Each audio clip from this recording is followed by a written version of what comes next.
Hey guys, it's Ebony and I'm back with part 2 of the Get to Know Me video.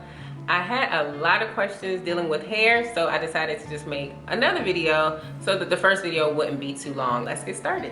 Okay, how long did it take you to grow your hair to where it is now? Okay, so back in 2011, okay, first let me just say this. I decided to go natural in 2009. After a year of like transitioning and flat ironing my hair still, I decided that I was gonna cut my hair in 2011, which in like the very beginning in January or February. I decided to cut my hair because it was so damaged from all the heat and just the two different textures. And yeah, so I decided to cut it, and I cut it all the way up here. I had one of those angled bobs where the hair was a little longer in the front than it was in the back, and it all just kind of came about here. And from that point on in 2011, the beginning, I've been growing my hair ever since. And now it's just where it is now. I think it's about tailbone length, you know, yeah, or waist length or something like that. It might be more waist length. That'll probably be tailbone length maybe by the spring or something. But yeah, I haven't cut it really since then. Like, I mean, I've gotten trims, but I haven't really done anything like drastic like that since 2011. What is your weekly or daily hair routine? Okay, so I don't do a routine every day. I have more of a weekly routine, but it kind of changes depending on how my hair is behaving. Like, for example, I felt like at one point my hair needed the deep conditioning every single week, but just recently my hair is like feeling a little bit different. So I kind of chilled out with the deep conditioning. I was thinking, okay, maybe it's too much protein. But every week or every 10 days, I'll say, that max, I wash my hair and either deep condition every week or every other week.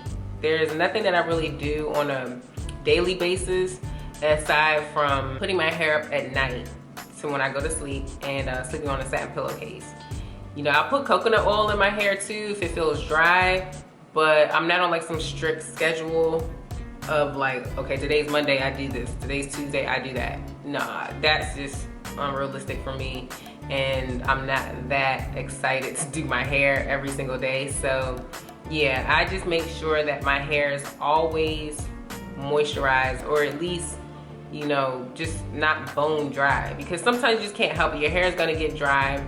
It's a little dry right now, you know, even though I just put coconut oil on it a couple hours ago. That's just the nature of curly hair. So you kind of just let your hair dictate what it needs you to do, and I go from there. But yeah, only thing that I do consistently, no matter what, is wash my hair every week or week and a half. Okay, do you take a hair vitamin? No, I do not take a hair vitamin. I really don't see the need to take a hair vitamin because I don't feel like I have issues with my hair growing or the thickness of my hair. I know that a lot of people do take vitamins, and that is completely their prerogative. I don't disagree with it. I don't necessarily agree with it either, but it's just, it's a personal preference. My only issue, I don't understand what the plan is with taking a hair vitamin, because unless you're just having like some temporary health issue, then I just kind of feel like taking the hair vitamin is indefinite. Like, what happens when you don't want to take the hair vitamin anymore? Does your hair lose its thickness? Does it not grow as fast as you think it was growing before? You know, like, I don't know. I guess I'm not really that educated behind it, and it's not really that big of a deal because I don't want to take the hair vitamins anyway. But definitely leave me comments below explaining to me like some benefits, because I kind of am curious about it. But that's really my only question. Like, what happens when you don't want to take it anymore? Like, did your hair change? I really don't know. So yeah, just let me know. But for the record, I don't take any hair vitamins. What products or routine do you suggest for low porosity hair? Well, I know with low porosity hair, that just means that your hair has a difficult time absorbing product, which means, you know, when you put product on it, it kind of just sits on top of it a little, so it doesn't feel like it makes a whole lot of a difference than not having any product on it. So I was actually just reading about porosity not that long ago, and they say that butters and like the heavier styling creams are good for people with hair with low porosity. And I know that Shea Moisture just came out with a high porosity line and a low porosity line, so I would definitely give them a try if I were you, because I think Shea Moisture products are just really good. They have such a huge variety, and I feel like they all are pretty good, you know, so it shouldn't hurt just to try out their low porosity line. I know I've seen it at Target, and they definitely have it online. So yeah, give them a try and see how you like it. What's the main thing that has helped your hair grow? My logic and theory behind hair growth is everybody, unless you have a health issue preventing it, everyone's hair grows no matter what. Like I said, unless there's some type of health related issue, your hair is always gonna grow. Now, when your hair comes out of your scalp and out of the follicle, that's when you come in and make sure that you nourish it and care for it until you eventually cut it or it comes out on its own. So it's not really anything that has helped my hair grow aside from, you know, me just being me and my genetic makeup. It's more so about what I do to my hair once it's in my care. So that just means taking care of it, washing it regularly, making sure that it has the nutrients that it wants, just being diligent and patient. Because, I mean, I know my hair probably is not even getting 100% of the nutrients that it needs, but I know that I'm doing all that I can to make sure I give it what I can give it, you know. You just gotta take the time and do your hair and to research. I know a lot of people are short on time, but they don't want to deal with their hair all the time and spend hours on it, and I definitely get that, you know. I think that the key is to make sure that when you find products that work, you stay consistent with that and consistent with a regimen. You make sure that you listen to your hair. Like I said before, you know, I was deep conditioning my hair every week, but after a while my hair started to feel a little different. And I made sure that, okay, this isn't working for my hair right now. Let me chill out on a deep conditioning. Maybe I only need to go to a weekend every other week now with deep conditioning.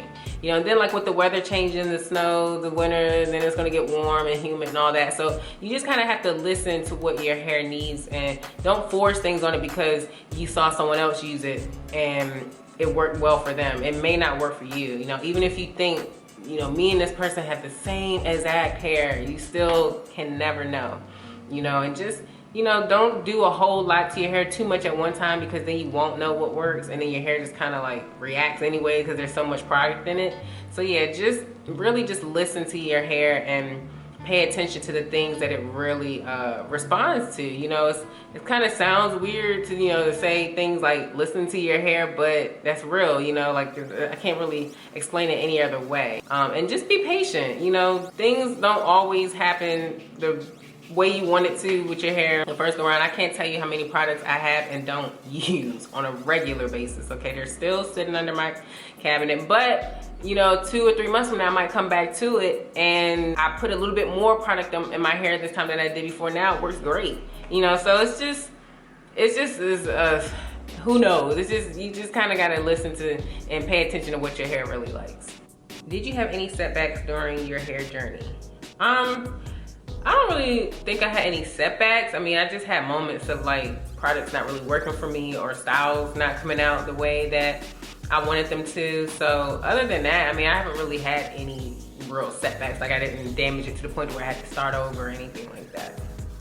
Did you expect your hair to grow out the way it did? Actually, yeah, because I remember when I didn't have a relaxer. I didn't get a relaxer until I was almost 14 years old. And that was because my dad was like, no, you can't have no relaxer. You don't need to be looking grown when you're at school. So, of course, I hated it. Like, I wanted relaxers so bad.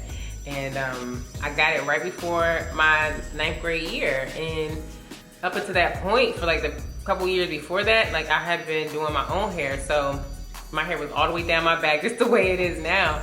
And it was just as thick. So I knew exactly what I would be contending with if I decided to go natural. So yeah, I wasn't really shocked. I mean, it definitely grew out. I don't know, maybe I just don't remember how long my hair was, but I mean, I knew that I always had a lot of hair. So it wasn't a huge surprise, but it had never really been this long when I was growing up. Like down to almost like my butt, like it had never been that long. It had been maybe like, you know, a little past mid-back area. But yeah, now that it's almost to like my tailbone, that's surprising. What is your hair porosity? It's funny because I literally just did a porosity test on my hair probably a week ago. And I think I have medium porosity. It sat at the piece of hair, the strand of hair that I put in the water. It took a while, but it eventually started floating in the middle. And I let it sit even longer to see if it would sink all the way. So when it kind of stays at that middle area, then that pretty much means you have medium porosity. How did your natural hair journey start? My natural hair journey started shortly after I graduated college. I graduated in 08, and in 09, I went to the hairdresser, and the girl that was doing my hair, she was just like, you know, you should really think about going natural. She had watched some news special about what relaxers do to women's bodies over the years, and how some of it's even linked to fibroids and all that. So she was like, you need to just try it out and see how you like it. So I was like, okay, fine, you know, I'll see if I like it, and if I don't, I could always just go back and get a relaxer. So I decided that I would try it just out of curiosity, and mostly because whenever I would get relaxers, I would never put the relaxer in myself. So I had to go to the hairdresser every single time I wanted a relaxer. And so I was like, you know, at the very least, I'll get a break from going to the hairdresser, because I hated going to the hairdresser. And not because of the service or anything like that, but it's always just an all-day thing, or you gotta wake up early, or you're there later than you want to be, and I hate it. So I tried it, and I didn't really embrace my natural hair until after I ended up doing that semi-big chop where I had the bob cut all the way up to here, because even while transitioning, I was just flat iron my hair. I didn't really care a whole lot about heat damage, and I was just like, I don't really know much about natural hair, so this is just what I'm gonna do until I start figuring some things out. And I always kind of knew in the back of my mind that I was gonna have to cut my hair significantly at some point anyway. I was just like, just not now. So once I got started with the transitioning, I just kept flat ironing it. My hair got really tangled, and it just was not healthy at all. It was always tangled. It was always falling out into the sink, like the broken pieces, and shedding was just OD. So I was like, okay, I'm going to cut my hair, start fresh. And once I got that bob cut, I stopped flat ironing it so much and tried, you know, some natural products. Like I started out with Mixed Chicks and Kinky Curly, and I'm thinking in my mind that it's just, these products don't work for me. I don't know, but I think it was mostly because I didn't know what I was doing. Like I wasn't putting enough product in it. I wasn't diffusing my curls. Like I didn't know anything about natural hair, so I just kept watching videos, you know. So until I got to the point to where, okay, I'm going to try it. I'm going to stick with it. I don't care how my hair looks. If I look crazy, I look crazy, you know, whatever. So once I did that, that was when I really started to learn how to do my hair in its natural state, because I know a lot of people have told me, you know, I don't really feel comfortable because I don't know how to style it, or my hair looks crazy. It doesn't look like yours, you know, but your hair doesn't have to look like anyone else's for you to feel comfortable. It shouldn't be like that. So what people need to learn to do is just, you know, really try to embrace the natural look. Like it's not gonna look all straight and perfect and completely put together like when you get relaxers, or, you know, you blow out your hair. Like there's gonna be some frizz, there's gonna be a little bit of, you know, unevenness here, unevenness there. Like you just gotta learn to embrace it and figure out ways to fix it, so that, okay, now I know this, now I know that, so I can, you know, implement that into the next style that I do my hair. And so it's just a matter of kind of changing your mindset a little bit and embracing the fact that this is you, this is your hair, and this is how you look. And girl, you look good. Did you have a breakthrough learning patience with your hair?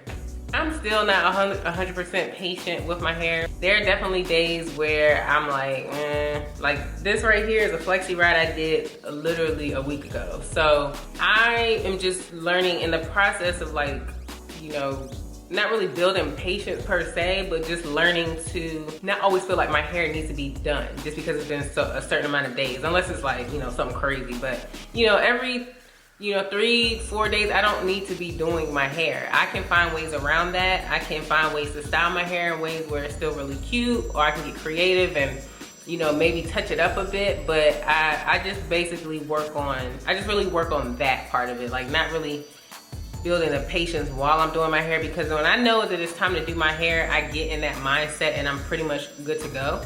But in the days where I'm not washing, that's when I'm just kind of dreading, like, ugh. I'm really just trying to focus more on, okay, like, how can I stretch this style a little bit more so that I don't have to do my hair in 2 days, you know? So, especially if I have something to do, you know, but it's always gonna be a learning process, you know? It's not anything that's gonna just happen, obviously, overnight. I know a lot of people already know that, but But yeah, patience is just, I'm always working on that. What hairstyles do you do when you have a bad hair day? Something other than buns. Please, I'm sick of doing buns. Well, right now I just have this ponytail in. Like if I were to wear my hair down, my hair wouldn't look that great. But I mean, a ponytail, if you can, is always good. Try and jazz up the edges a little bit. Or I like to do the side braids that I have tutorials on, like the Dutch side braid or even a fishtail braid. I like doing those. There's not a whole lot that I do to it when I have a bad hair day other than a bun or some type of braid or a ponytail. Normally, like those protective styles, they work sometimes, but normally if I'm having a bad hair day, it's because my hair probably needs to be washed.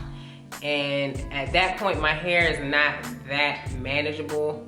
Like, especially with like an old wash and go, there's sometimes too much frizz or too many tangles for me to really manipulate it the way that I want to. So I end up just doing it over or putting it in a ponytail or bun. But hopefully that helps, but that's all I got for you right now. How often do you trim your ends? Okay, so I know a lot of people have asked me this a lot, and I don't really have a straight answer because I've yet to go to a natural hair salon, and I really want to go to a natural hair salon because I feel like I've never been for one, and I feel like they probably could show me so many different things. When I used to get my ends trimmed before, I would just always go to like a random, like a hair cuttery or something where my hair was straight and let them trim my ends. And that always worked out well for me because they aren't really cutting into my hair to the point to where it's gonna make the shape of my curls change. So, but when I was getting my hair trimmed at the hair cuttery, I was going like twice a year. Or whenever I just noticed that my hair was being very, my hair was like just needed a cut, you know, like you can tell, you know, if you have a lot of split ends or your ends are constantly frizzy, no matter what style you do, you know, you know when it's time to get that trim. So, but going forward, I think I want to try and get back to twice a year, and I'm going to find a natural hair salon soon. I definitely want to go. How do you moisturize your hair when it's straight? Coconut oil, as always. Before I go to sleep at night, I used to wrap my hair all the time, but my hair has kind of gotten too long for that, and it's more of a nuisance to try and wrap it now that it's at this length, as opposed to just kind of like putting it in a hot bun with like a couple bobby pins in it or huge pin curls around the side. So what I would just do is just kind of gather all the hair to one side, put the coconut oil in my hands, rub it around, and just kind of rub it all the way down the strands into the ends of my hair. And of course my scalp, if it felt like it was getting a little dry, you know, it definitely keeps my scalp in check and keeps my hair in check, especially when it's straight. What would you tell a white mother of a half African newborn girl to help her with getting along with her daughter's hair? Try to educate yourself, and YouTube is a great place to start, just because, you know, a lot of people aren't professional. I'm not a professional, but when you have someone telling you, this works for me, this doesn't work for me, at least it helps you weed out some of the stuff that you see on the shelves, and it's just like, oh my gosh, what do I pick? But yeah, I would definitely keep your daughter's hair moisturized as much as you can. I would do that through leave-in conditioners, through conditioners when washing her hair, and moisturizers when you style it. So I would just say from start to finish, if this is wash day, when you start and you take her hair out of a ponytail or braid or whatever it is, I would just put a bunch of conditioner in her hair just to get it combed out a little bit before you get in the shower or the tub or sink or wherever it is that you wash her hair. That way it's detangled a little bit so that when you wash it and shampoo it, it's not such a huge struggle. And when you shampoo her hair, start with the scalp and only rub in a downward motion. That way you don't retangle the hair when washing it. And once you do that, rinse it the same way, just in a downward motion. And once you do that, put the leave-in conditioner in. This will help to keep her hair detangled and soft while you're prepping it for styling. And then once you're ready to style it, get that moisturizer, section it off, put it in the sections, and just go from there. What are your staple hair products? Okay, so I'm thinking I want to do a separate video, just speaking about products all together, because a lot of people want to know what I use. And but for now, I'll just say that, because it changes from time to time, but there are a few things I think I probably keep no matter what, but no, I don't know. I'll just do a separate video. But as far as this question goes, I just always make sure I have a sulfate-free shampoo, one regular shampoo when it's time to cleanse my scalp, a conditioner, a leave-in conditioner, and a styler. Oh, and coconut oil. That's 5 things I think actually. So yeah, those are things I always make sure that I have on hand. I think I'm gonna do a different video because that's just gonna be a long video. Maybe not as long as this one, but it definitely deserves its own video. How do you maintain a wash and go? Like, what's your morning routine after wash day, and how long do you keep a wash and go in before re-washing your hair? Okay, so I just maintain my wash and go. If you watch my nighttime curly hair routine, you'll see in that video, I just did a wash and go that same day. And what I do in that video is what I do every day that I have that wash and go in, which is just, I pull my hair into a high ponytail at like the very top of my head, and then tuck the hair under in a loose bun with jumbo size bobby pins.